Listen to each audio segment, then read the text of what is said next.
Hi there! Okay, so this is posing faces with appeal, very quick tips, and we're gonna get started with this neutral faces. Something important that we always have to consider from neutral faces is that we cannot push it too much. We have to find like a nice balance of expressivity and exaggeration. Okay, so starting with the eye, the first thing that I always do is I try to get a very clean line here. This is very important for that. I'm gonna use the classic controls that we have in the eyelids.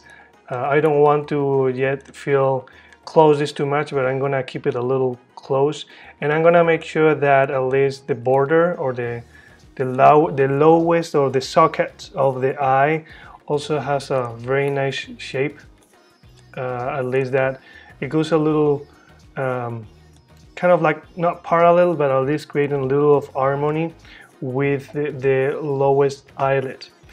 The next thing that I also want to do is I want to make sure that the eyelashes are correct, and not only correct, we also want to make sure that we can see them very good. Eyelashes are very important to really define the eye.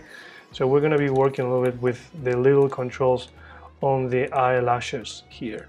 I also play with this control here, which is basically the one that controls the whole eye and the glove. And I can use this for squash and stretch, resize or rotate it if I want.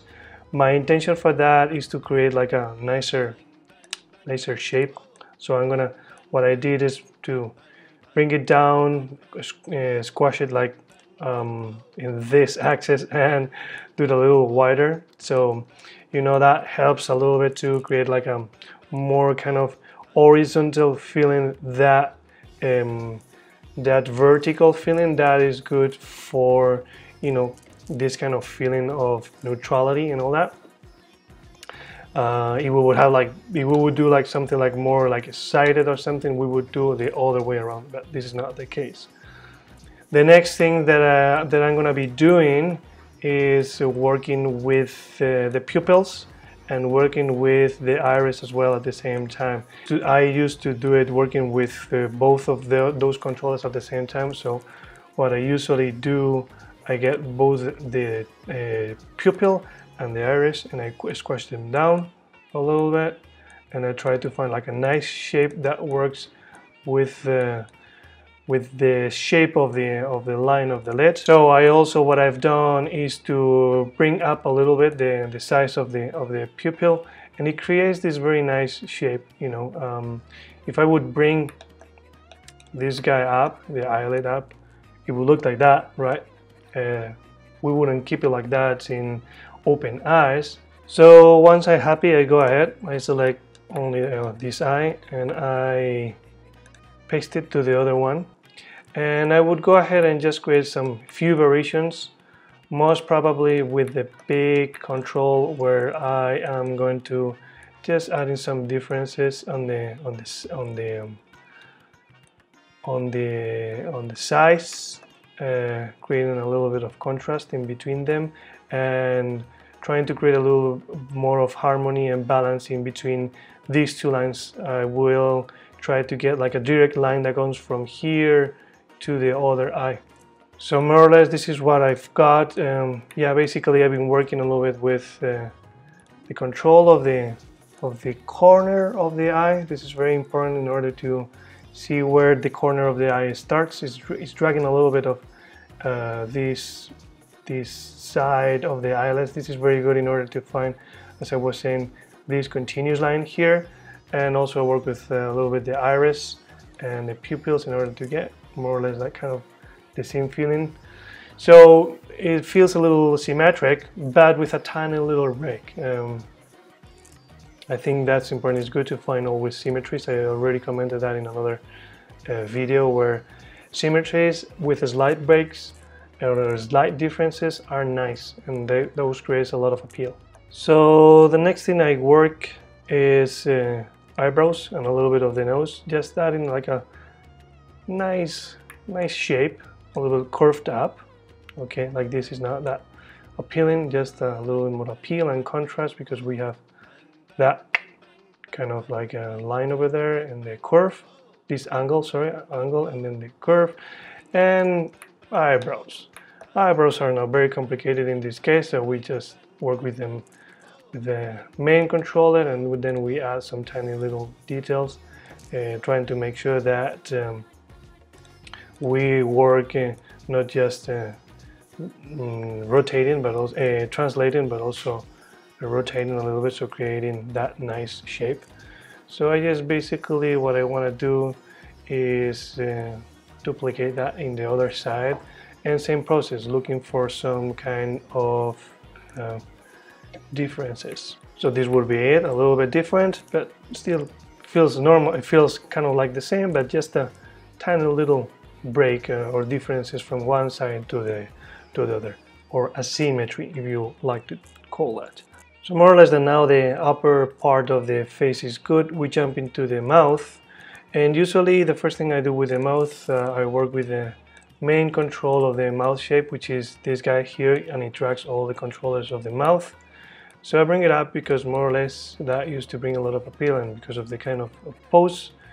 And I try as much as I can to use only the main controllers in order to create the faces I have. So I have these two ones, and I like usually to bring these controllers and most of the weight to one side as a start, and see how it feels.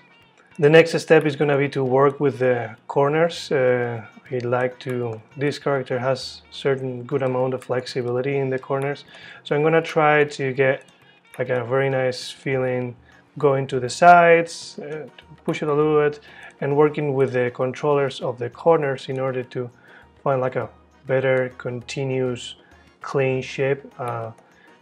Clean shapes and clean lines are very important overall with this kind of more kind of graphic style.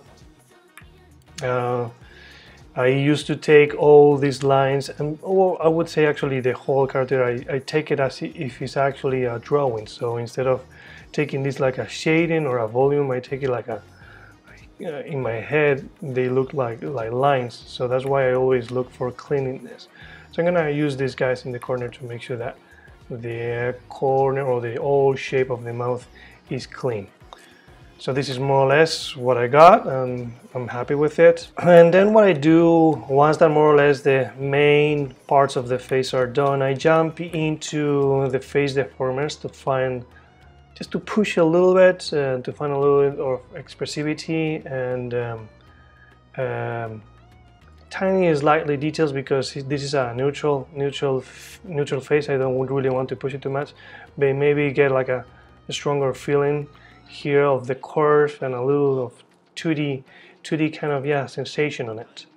So for that, in Toy we have two categories under the hard control that are very convenient. I'm going to be bringing up the extra controls that has the squash and the stretch controls of the head that are very nice for all those kind of details.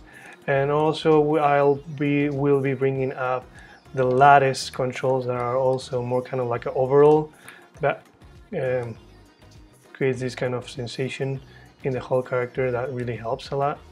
So let's do some work with those. So firstly, I work with the extras a little bit to create that kind of differentiation in between the lower part of the face and the higher part of the face. And what I'm basically doing is just to make, by using this control, I'm just making it a little bit smaller in comparison to what it is. So I create like a little bit of contrast in between the upper part and the lower part, and I create a bigger line here. For that, I'm going to support myself with this control here that I do. Well, it's actually what I'm doing is just all with this control. I'm making it I'm making the upper part of the head smaller, and this one I'm just rotating a little up just to get a little bit more clear line up. So you know the feeling of meh is a little more pushed. So we're basically bringing the energy of the upper part of the face a little down and smaller, and we're bringing this a little up. Lastly, I'm basically just picking my lattice and bringing it a little upwards, so I create this line a little bit instead of coming from like a more vertical feeling to something that is less vertical, pushing this sensation of coming down, because Toy is a character that really gets a very nice appeal when the cheeks comes out of it. So I'm just pushing that a little bit, and that's pretty much it. I hope that you liked the video. Looking for new ways to show you guys how to find appeal overall in faces. If you like what you've seen, please subscribe and stay around. Lots of things are coming.